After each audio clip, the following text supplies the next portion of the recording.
selamat datang lagi di Sekolah Politik Jalanan Latifa SPJL. Episode kali ini saya kembali di jalan untuk menjawab pertanyaan kakak-kakak hebat semua di jalan juga. Wah, rame banget kali ini ya karena PPKM sudah turun ke level 3 di DKI Jakarta. Tetapi tetap jangan lupa untuk tetap menerapkan protokol kesehatan 3M. Nah, kali ini saya akan menjawab pertanyaan dari Fajar. Perkenalkan, nama saya Fajar. Saya ingin bertanya kepada SPJL mengenai politik. Kenapa seorang yang telah bergabung di dalam struktur partai politik bergabung juga di sebuah ormas? Jawaban untuk ini sebenarnya simpel banget. Karena ada kesamaan pemikiran dan pemahaman dan nilai-nilai yang mau diambil oleh seseorang yang sudah bergabung dalam partai politik dan dia bergabung ke dalam organisasi masyarakat atau ormas. Seperti contohnya ada orang bergabung di partai politik Nasdem atau Golkar atau PDI Perjuangan, lalu mereka berasal dari suku yang sama. Jadi mereka mau ikut organisasi kemasyarakatan atau ormas dari suku tertentu tersebut agar tetap bisa menjalin silaturahmi. Hal-hal seperti ini tentu wajar saja berlaku di Indonesia. Nah, pertanyaan kedua. Apakah seorang pengamat politik berperan aktif juga terhadap partai politik? Apa sih itu pengamat politik? Menurut Kamus Besar Bahasa Indonesia atau KBBI, arti dari pengamat adalah orang yang meneliti. Arti lainnya dari pengamat adalah orang yang mengawasi.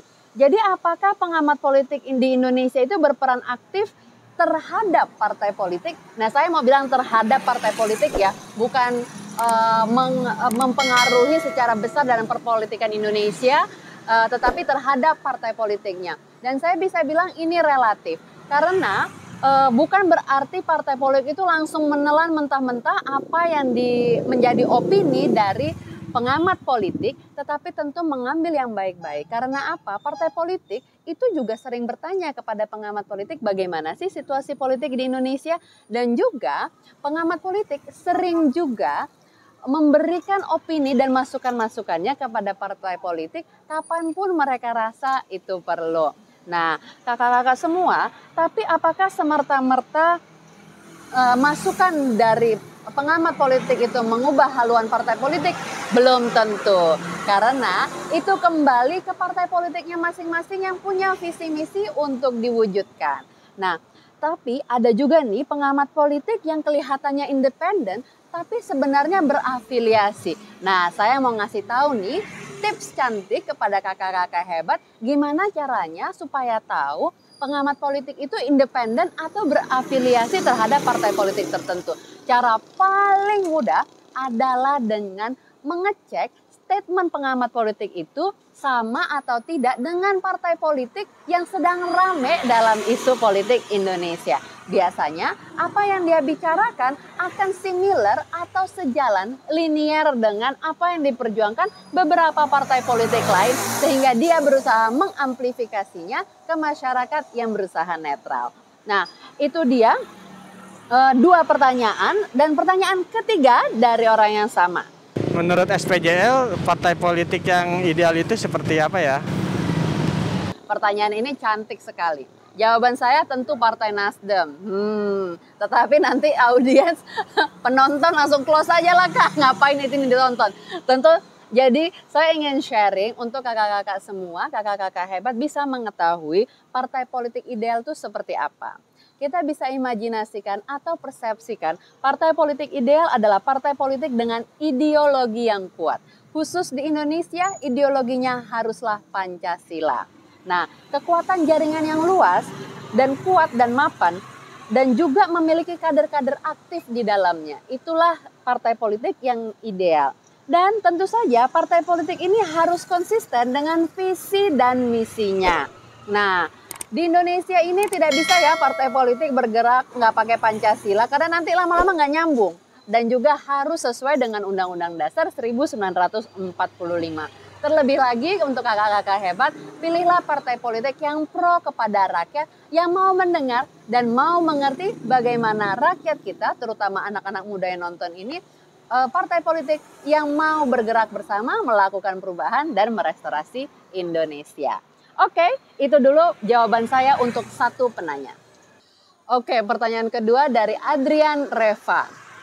Sore, saya Adrian Reva. Saya mau menanyakan soal kasus KPI yang sedang ramai dibicarakan saat ini, yaitu pelecehan seksual oleh staf KPI.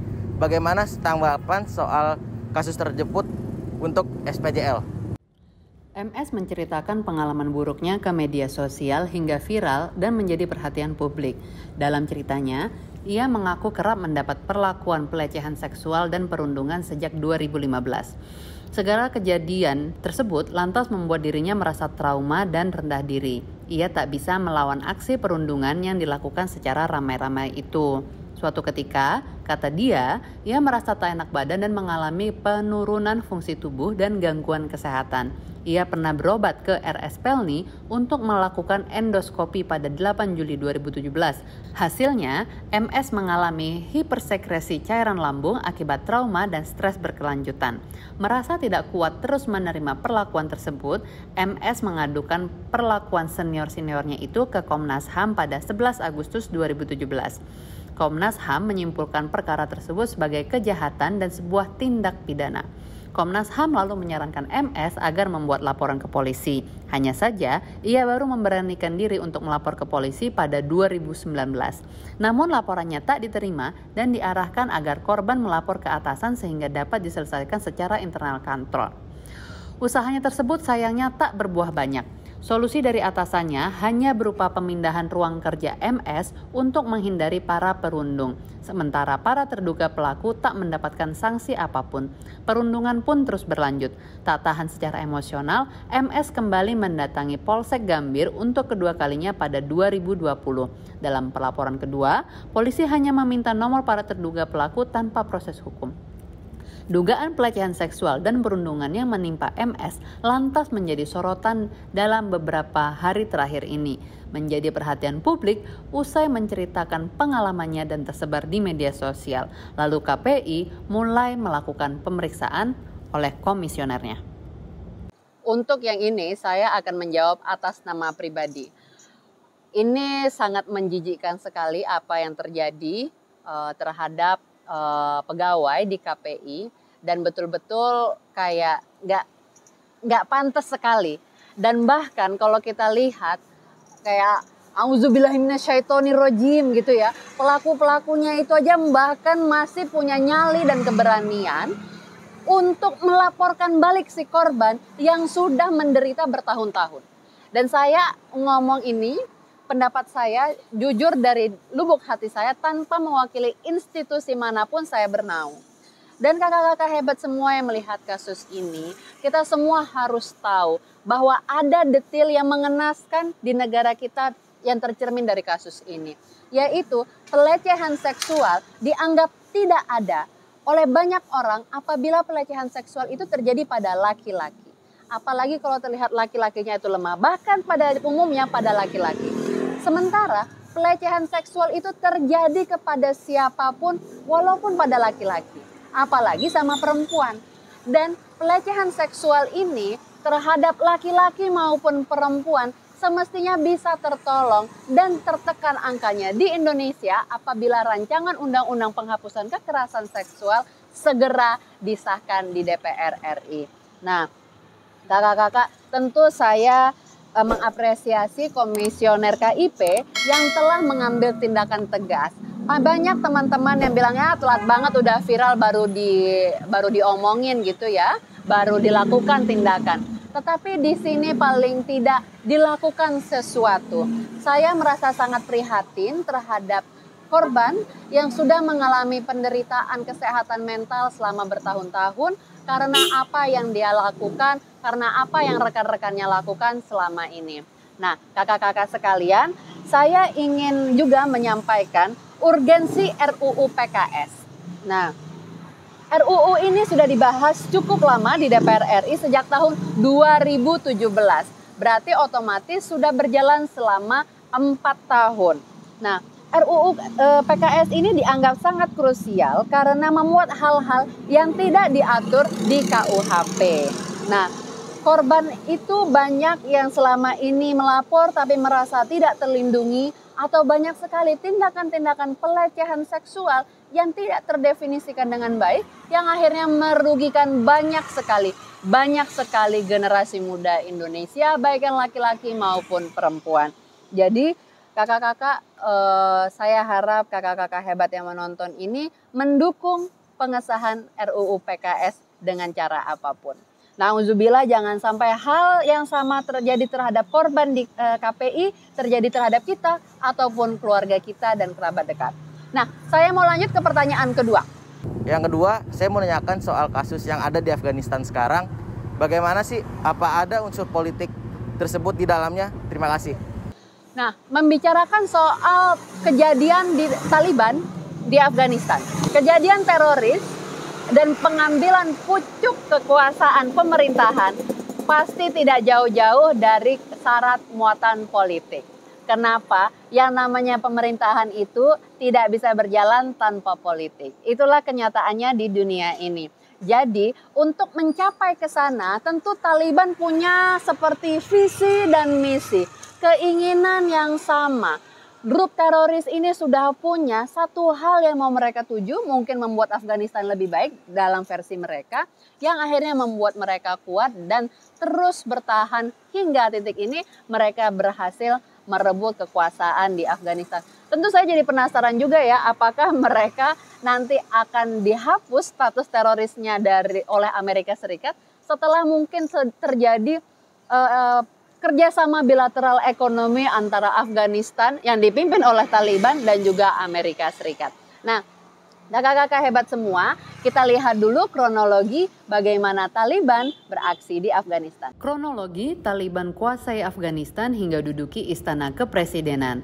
Taliban kini telah memasuki dan menguasai istana kepresidenan Afghanistan dan wilayah ibu kota Kabul. Kronologi bagaimana kelompok militan tersebut menguasai Afghanistan dalam waktu yang cepat telah menjadi sorotan publik luas secara internasional.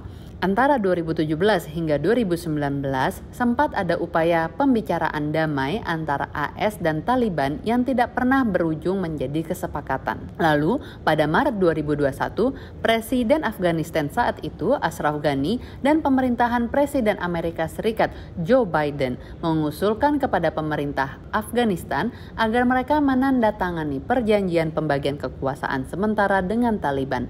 Pada April 2021, Presiden Biden mengumumkan bahwa Amerika Serikat akan menarik pasukan dari Afghanistan pada September 2021.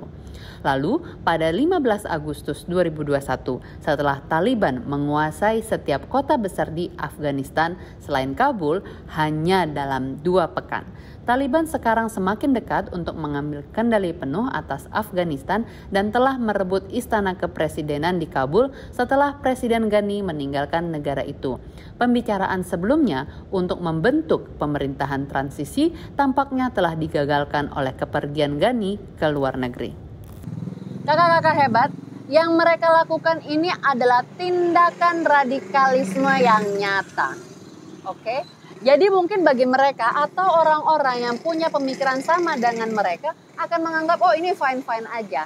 Tetapi memperkosa perempuan, menikahi anak-anak perempuan di bawah umur, membunuh dengan keji bukanlah nilai-nilai yang dibenarkan.